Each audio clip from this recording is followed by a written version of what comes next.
Здравейте!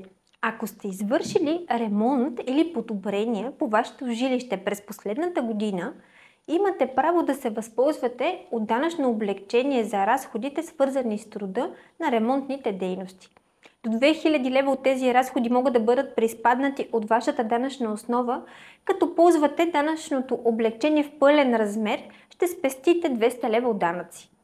Данъчното облекчение може да се ползва само за един имот, който се намира в България.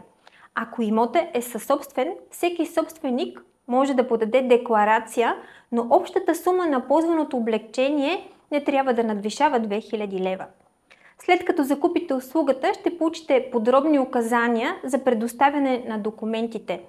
Нашата услуга ще ви помогне да подадете всички необходими документи за данъчни облекчения, така че да се възползвате от правата си бързо и лесно. Благодарим ви за доверието. Ако имате въпроси, не се колебайте да се свържете с нас.